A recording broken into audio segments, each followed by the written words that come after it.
भाई आपने अक्सर सुना है कि टीचर है जो मास्टर है जो भगवान का रूप हो, लेकिन मास्टर का एक ऐसा रूप अपना दिखावांगे एक दलित छात्र के साथ है जो इस तरह का मास्टर ने उत्पीड़न किया। उस बच्चे ने अपनी जीवन लीला समाप्त कर ली। 10वीं क्लास का छात्र है, मात्र 14 साल का एक मासूम बच्चा, माँ बाप का इकलौता बेटा था और उसको इतना टॉर्चर किया कि उस बच्चे ने अपनी जीवन लीला समाप्त कर ली। और उस मास्टर ने इतना प्रताड़ित किया कि तुम्हारी इतनी हैसियत नहीं है कि तुम वीआईपी कॉलोनी में रहो, क्योंकि जहां पर हम मौजूद है ये वीआईपी कॉलोनी है, कि तुम्हारी हैसियत नहीं है वीआईपी कॉलोनी में रहने की, इतने बढ़िया स्कूल में, इतने बड़े स्कूल में पढ़ने की। आज परिवार है जो उसके मम्मी पापा खून के आंसू रो रहे हैं और न्याय की भीख मांग रहे हैं। नमस्कार, मैं मनीष कुमार आज पहुंचे हैं कुरुक्षेत्र जिला के पेवा शहर में और पेवा का ये मामला है। तो कि तुम्हारी चूड़ों की औकात नहीं है ऐसे घरों में रहने की, भी जितनी जल्दी हो सके आप लोग ये मकान खाली कर दो यहाँ से। हम सुबह उठ के तुम्हारा चेहरा भी देखना पसंद नहीं करते और तुम लोग आके हमारे यहाँ बराबर में रहने लगे। तुम्हारे बच्चों की औकात नहीं है इतने अच्छे स्कूलों में पढ़ने की। अरे बहुत इतना अलग ही उन्होंने इतना गंदा बोला ना कि मेरे बच्चा सहन नहीं कर पाया बिल्कुल भी। उसको फील हुआ कि मम्मी की बहुत ज़्यादा बेइज्जती हुई है यहाँ पर। उसने अपने घर बुला के इतना भी बोला कि हम मतलब कि तुम्हारे बेटे का ऐसा करेक्टर सर्टिफिकेट बनाएंगे कि कहीं और स्कूल में इसको एडमिशन तक नहीं मिलने की। अच्छा, इतना तक उन्होंने बोला। भविष्य बिल्कुल खराब करने की नौबत पे आ गई थी। नीच छोटी कास्ट के लोग हमारे बराबर में ना बैठ सके, आगे ना बढ़ सके, हमारे पास बैठने, हमारे सामने रहने की, इस कोठी में रहने की उनकी हैसियत नहीं है। मेरे ख्याल इस तरीके की रंजिश वो रखे हुआ था हमारे। के लिए भी तैयार हैं, बड़े से बड़े संघर्ष के लिए हम तैयार बैठे हैं। जो हमसे बन पड़ेगा हम करेंगे, लेकिन आरोपी को बख्शा नहीं जाएगा। एक परिवार का जो उन्होंने चिराग बुझाने का काम किया है, ये आरोपी जो है उसको तुरंत प्रभाव से गिरफ्तार किया जाए और इस परिवार को कहीं ना कहीं सहानुभूति दी जाए। क्या मामला था पूरा जो बच्चे ने सुसाइड किया है, पूरा मामला बताइए। मामला सर ऐसे था, हम 14 अप्रैल को यहाँ शिफ्ट हुए थे। नंद कॉलोनी की ये 11 नंबर गली है, वीआईपी मोहल्ला है, ये कॉलोनी है। और हम 14 अप्रैल को यहाँ पे शिफ्ट हुए। हमें हफ्ता भर हुआ था यहाँ रहते हुए। मेरा बच्चा और हम सही तरीके से जीवन यापन कर रहे थे, बिल्कुल पीसफुली। अच्छा खाना, अच्छा पहनना, अच्छे साथ, मतलब ठीक था। और सामने ही ये सुनील शर्मा रहता है एक, उसको हमें हफ्ता भर देखते हुए पता नहीं क्या ज्वेलसी हुई, उसने हमारे बच्चे के साथ और हमसे रंजिश रखना शुरू कर दिया और हमारे बच्चे के ऊपर टोंटबाजी करना शुरू कर दिया। स्कूल में भी काफ़ी दिन से टॉर्चर कर रहा था उसको। तो लेकिन 21 तारीख की रात को तो उसने बिल्कुल ही हद ही कर दी। मैं घर पे नहीं था, पीछे से मेरी बेटे को और मेरी वाइफ को घर बुलाया। घर बुला के उनको इतना बेइज्जती की, इतनी बेइज्जती की, मतलब जाति सूचक शब्द भी कहे और ऐसी ऐसी बातें की भी आप लोगों की यहाँ पे वीआईपी कॉलोनी में रहने की हैसियत नहीं है। सुबह सुबह आप चूड़ों का, आप के जैसी जाति जो है नीची जाति है उनके मत्थे लगना हम पसंद नहीं करते। और हम आपको ये कहते हैं, चेतावनी देते हैं भी जितनी जल्दी हो सके हमारे घर के सामने से चले जाओ, वरना हम आपके परिवार के साथ इतना बुरा व्यवहार करेंगे, आप तंग होके कुछ भी कर सकते हो। अपने आप को मतलब इतना वो कर दोगे कि मेंटली अपसेट कर देंगे आपको भी। आप अपनी जीवन में कुछ भी गलत सोच के खुद ही निकल जाओगे, या आपके साथ कुछ भी करा सकते हैं हम। हमारा अच्छा प्रभाव है, हम बहुत ऊंची कोटि के ब्राह्मण हैं और हमारे ही अनुसार आपको यहाँ रहना पड़ेगा मोहल्ले के अंदर। क्या काम करते हैं ये ब्राह्मण सुनील शर्मा है, जो डीएवी स्कूल में टीचर है। अच्छा, और इसकी मिसेज मीनाक्षी, वो भी अपना ये गांव है यहाँ पे पेवा के पास बटेड़ी, उसमें क्लर्क है रेगुलर। जो उसका मकान आपके मकान के बिल्कुल पास में है या किस? हाँ, साइड में पड़ता है, थोड़ा नज़दीक ही है, मतलब हाँ पास है जी। अच्छा, और स्कूल में, उसी स्कूल में मास्टर का ही है? हाँ, उसी स्कूल में मास्टर है, लेकिन मेरे बच्चे को वो पढ़ाता नहीं। मेरे बच्चे को सभी टीचरें पढ़ाती हैं, लेडीज़ टीचर। अच्छा, वो मेरे बच्चे को पढ़ाता भी नहीं था, लेकिन उसने मेरे बच्चे को टॉर्चर करना काफ़ी दिन से शुरू किया हुआ था। और 21 तारीख को फिर उन्होंने घर बुला के बड़ा मतलब बेइज्जत किया, मेरी पत्नी को भी और मेरे बेटे को भी, जाति सूचक शब्द कहे और यहाँ से निकलने की बार बार धमकियाँ, चेतावनियाँ दी, जिससे वो सहन नहीं कर सका। बहुत हीन भावना आ गई उसके मन में, भाई ये हमारे प्रति इतनी रंजिश सकते हैं, हमारे समाज के प्रति। और उसने 22 तारीख को 12:30 बजे अपनी जीवन लीला समाप्त कर ली, इसी से हाथ हो गए। क्यों प्रताड़ित करता था आपके बच्चे को, पता चला आपने? हाँ जी, आपके बेटे को क्यों परेशान करता था? बस उनकी ज्वेलसी थी, भाई ये नीच छोटी कास्ट के लोग हमारे बराबर में ना बैठ सके, आगे ना बढ़ सके, हमारे पास बैठने की, हमारे सामने रहने की, इस कोठी में रहने की उनकी हैसियत नहीं है। मेरे ख्याल इस तरीके की रंजिश वो रखे हुआ था हमारे। मैम क्या घटना हुई थी उस दिन? आपने बुलाया था उन्होंने, हाँ, बुलाया था क्या लड़के घटना को। हुई, क्या बातचीत आपको हुई थी? बताओ एक बार फिर। इन्होंने अपने घर पे मेरे को बुलाया, 9:30 बजे के करीब इनका फ़ोन आता है मेरे पास। रात को? हाँ जी। हाँ। तो इन्होंने अपने घर पे मेरे को बुलाया, मेरे बेटे को बुलाया और बहुत ज़्यादा टॉर्चर किया, उल्टा सीधे इन्होंने हमें बहुत ज़्यादा बोला। मतलब क्या कुछ कहा, क्या बात हुई? बस कि आपका बेटा 7 दिन छत पे खड़ा रहता है हाँ। और हमारे घर की साइड ईंटें मारता रहता है। कहते 2-2 घंटे आपका बेटा छत पे खड़ा रहता है, हमारे घर की साइड ईंटें मारते रहता है। तो मैंने उनको बोला कि अगर मेरे बेटा आपके घर की साइड ईंटें मारता था तो आप उसी टाइम मेरे घर पर क्यों नहीं आए, जी। अगर कोई ऐसी बात थी। मतलब 10 दिन बोल रहा, 10 दिन हो गए? हाँ जी, 10 दिन से बोलते हैं, कहते ये छत पे खड़ा रहता है और ईंटें मारता रहता है। मैंने उनको बोला कि मेरे बेटे के पास तो इतना टाइम नहीं कि वो छत पे जाए, वो अपना स्कूल से ट्यूशन के बाद वो घर ही रहता था, कहीं बाहर भी नहीं जाता था। मतलब ये उल्टे सीधे वो एलिगेशन लगाते रहे। फिर वो कि तुम्हारी चूड़ों की औकात नहीं है ऐसे घरों में रहने की, भी जितनी जल्दी हो सके आप लोग ये मकान खाली कर दो यहाँ से, हम सुबह उठ के तुम्हारा चेहरा भी देखना पसंद नहीं करते और तुम लोग आके हमारे यहाँ बराबर में रहने लग गए। तुम्हारे बच्चों की औकात नहीं है इतने अच्छे स्कूलों में पढ़ने की। मतलब बहुत इतना अलग ही उन्होंने इतना गंदा बोला ना कि मेरे बच्चा सहन नहीं कर पाए बिल्कुल भी। उसको फील हुआ कि मम्मी की बहुत ज़्यादा बेइज्जती हुई है यहाँ पर। तो घर पे आने के बाद आपने बच्चे से बात की? हाँ जी, मैंने बेटे से बात की थी। मैंने बोला कि तू टेंशन ना ले, कि जो बात हो रही है बोलने दे, हम लोग स्कूल में चलेंगे, अगर कोई ऐसी बात है तो हम स्कूल में जाके ही सारा मैटर सॉल्व करेंगे। तो वहाँ जैसे प्रिंसिपल है तो ये टॉर्चर का मतलब किस तरह पता लगा स्कूल में टॉर्चर का कैसा रहा? स्कूल स्कूल में में उसके जब friend- डेथ के बाद, मेरा बेटा जब उसकी डेथ हो गई थी तो उसके बाद पूरा समाज और स्कूल का स्टाफ और मेरे बच्चे के जो स्कूल के सारे सहपाठी friends, थे वो हाँ भी जी। आए, तो वो बैठे तो उन्होंने बताया उन्होंने भाई बताया कि ये- स्कूल में भी ये काफ़ी दिन से मेरे बच्चे को टॉर्चर कर रहा था, बार बार टोक रहा था, तूने इस क्लास से बाहर नहीं आना, तूने पानी पीने नहीं जाना है। तो मतलब इस तरीके की बातें, कई बार गाली गलौच भी की, उसको धमकाया, बुरी तरह से डराया हुआ था। मतलब मेरा बच्चा इतना डराया हुआ था कि मतलब भी तेरे साथ ये करवा देंगे, तेरा पता नहीं लगने देंगे, तेरा टोटे टोटे करके करवा देंगे, ऐसा कुछ भी, मतलब पूरी तरह से डरा था। ताकि उसको ये भी बोल रखा था अगर तूने घर पे बताया तो तू अपना अंजाम देख लेना। तो उसी डर के कारण शायद मेरा बच्चा घर पे हमें कुछ नहीं बता सका। 21 तारीख को ही उन्होंने घर पे बुला के फिर वो हमें ये पता लगा भी ये हमारे हमसे रंजिश रखे हुए हैं। सुनील शर्मा है जो मतलब उसका टीचर भी नहीं था? नहीं, लेकिन टीचर उसी नहीं, स्कूल में उसी है, स्कूल उसी में स्कूल में रह के वो था। वो टॉर्चर प्लस 2 को पढ़ाता था, मेरा बेटा 10वीं में था। हाँ। वो प्लस 2 क्लास को पढ़ाता था, लेकिन मेरा बच्चा जो है 10वीं क्लास में था। उसकी सभी टीचर लेडीज टीचर थी और सभी वो अच्छे से बात करती थी। आज तक 9 साल से मेरा बच्चा वहीं था, कभी कोई कंप्लेंट नहीं आई उसकी किसी भी तरीके की। लेकिन इस 21 को उसने अपने घर बुला के इतना भी बोला कि हम मतलब कि तुम्हारे बेटे का ऐसा करेक्टर सर्टिफिकेट बनाएंगे कि कहीं और स्कूल में इसको एडमिशन तक नहीं मिलने की। अच्छा। इतना तक उन्होंने उसका बोला है। भविष्य बिल्कुल ख़राब करने की नौबत पे आ गई थी, जिससे मेरा बच्चा बहुत ज़्यादा मेंटली अपसेट हुआ और उसने ये कदम जो है हैंगिंग का वो उठा लिया।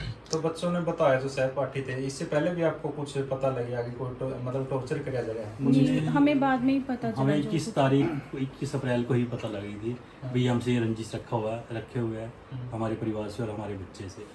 आपने बता दिया आपके पड़ोस में ही है, आपकी आन जान थी उनके साथ? नहीं, नहीं, हम हमें बिल्कुल अभी भी आए हुए 10 ही दिन हुए थे। हम तो अपना यहाँ पर मकान में अपना सामान वगैरह शिफ्ट करने में बिजी थे। हमें तो यही नहीं पता था कि हमारे पड़ोस में कौन रहता है और कौन नहीं। रहता हमें है, टाइम ही नहीं था बाहर हमें जाने किसी का। का नाम नहीं पता अभी तक किसी का। लेकिन तो कंप्लेंट में आपने कितनों के नाम दिए, किसका नाम? कंप्लेंट में हमने सुनील शर्मा और उसकी पत्नी का नाम दिया हुआ है। मुख्य तौर पे उन्होंने ही टॉर्चर किया उस दिन रात को बुला के, बड़ी बेइज्जती की, जाति सूचक भी शब्द बहुत कहे, करैक्टर ख़राब करने की मेरे बच्चे की बात कही, टॉर्चर करने की हमें बात कही गई। मतलब बहुत कुछ कहा जो उनके मन में आया। एक मतलब रंजिश के प्रति जो बंदा रंजिश सकता है, जो गाली गलौज सब कुछ किया उन्होंने। 1 महीने से ऊपर हो गया, क्या कार्रवाई चल रही पुलिस प्रशासन की तरफ? हाँ जी, 1 महीना ये हमने 22 तारीख को मैंने FIR दर्ज करा दी थी। 22 अप्रैल 22 अप्रैल को हाँ। सुनील शर्मा और उसकी पत्नी मीनाक्षी के खिलाफ। तो उसके बाद हम लगातार सिलसिला जारी रहा। हम SHO साहब के पास केस था पहले ये, हम रोज़ाना SHO साहब के पास प्रार्थना कर जाते थे भी हमारे केस में क्या हुआ।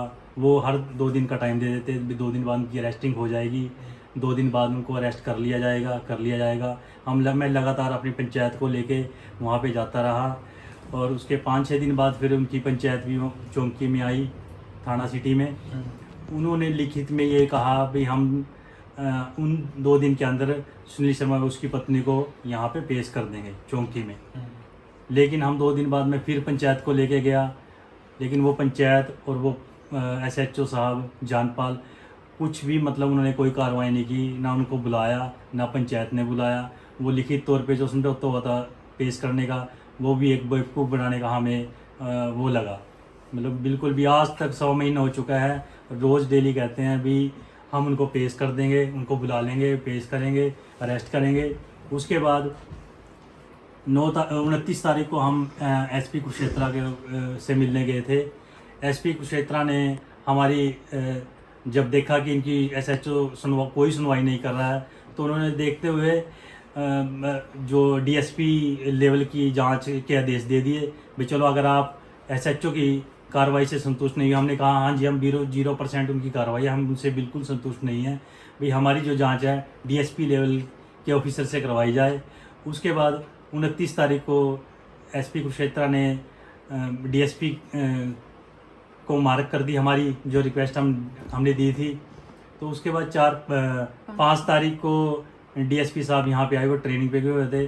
5 तारीख को आते ही हम उनसे मिले, उन्होंने भी हमें आश्वासन दिया भैया मैं 2-4 दिन मेरे को चाहिए, मैं अपने लेवल पे थोड़ी सी जांच कर लेता हूँ। वो आए, यहाँ का मौका भी देखा, मेरे घर का सारा कुछ देख के वो चले गए। उसके बाद हम गए 1 हफ्ते के बाद, हमने पूछा सर हमारे केस की क्या प्रोग्रेस है, अरेस्टिंग होगी नहीं होगी। वो उन्होंने भी कहा भी मैं जल्दी उनको अरेस्ट करूँगा। लेकिन आज 1.25 महीना हो गया, उससे पहले हम कम से कम 4-5 दफ़ा हर 2 दिन बाद DSP निर्मल सिंह जी के पास भी गए हैं, लेकिन आज तक कोई कार्रवाई नहीं, बिल्कुल 0% प्रोसेस है। वो कहते हैं सिर्फ उनका फ़ोन बंद है, इस बात का उन्होंने बहाना बनाया हुआ सिर्फ।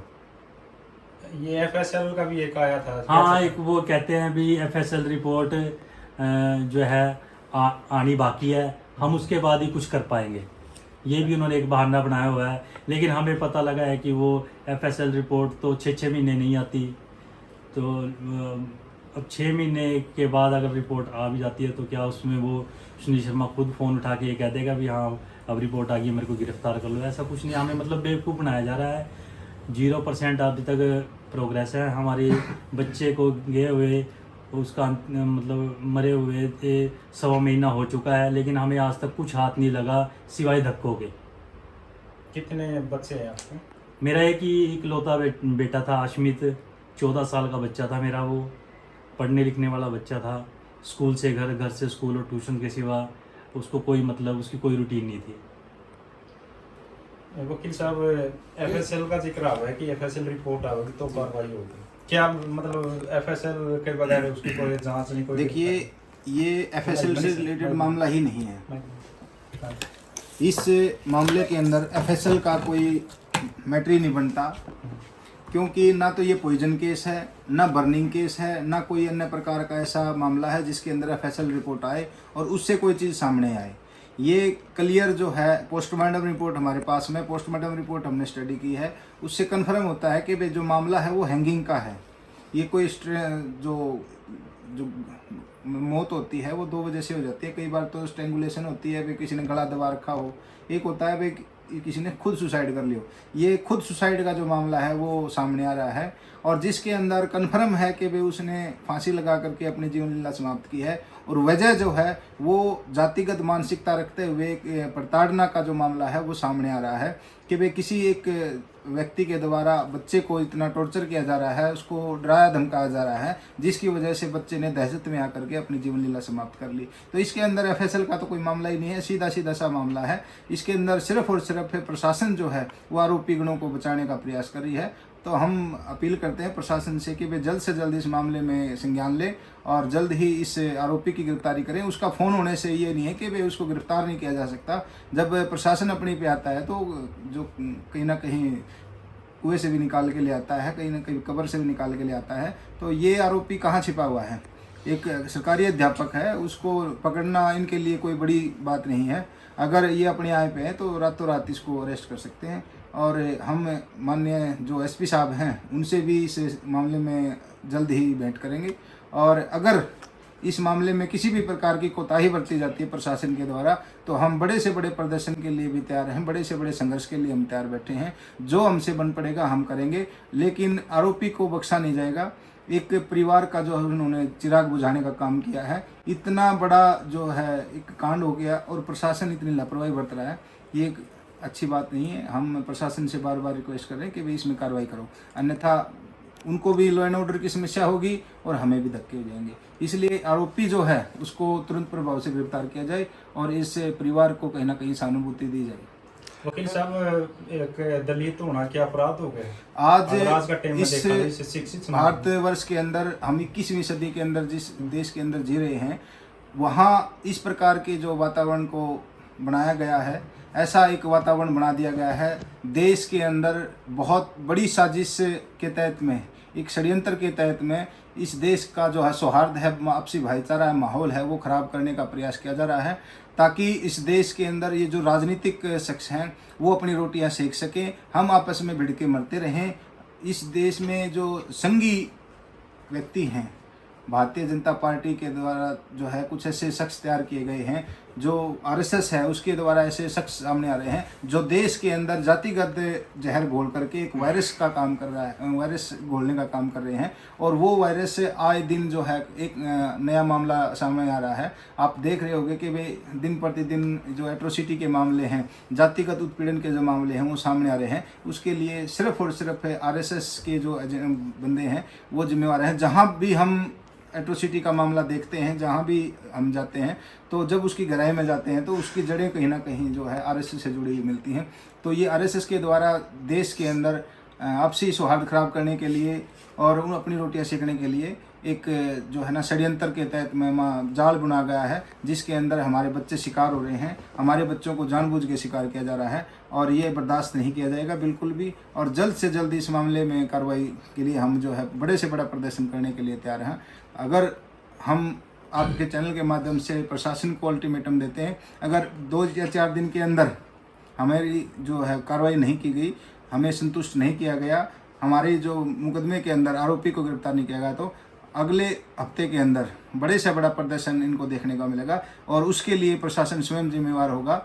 जो भी लॉ एंड ऑर्डर की सिचुएशन खराब होगी या ठीक होगी, वो उसके लिए जो प्रशासन स्वयं जिम्मेवार होगा। हम उनको चेतावनी देते हैं, या तो वे जल्द से जल्द उनको गिरफ्तार किया जाए, नहीं तो हम जो है एक बड़े से बड़ा प्रदर्शन करके और इस मामले को बहुत ऊपर तक लेके जाने का काम करेंगे।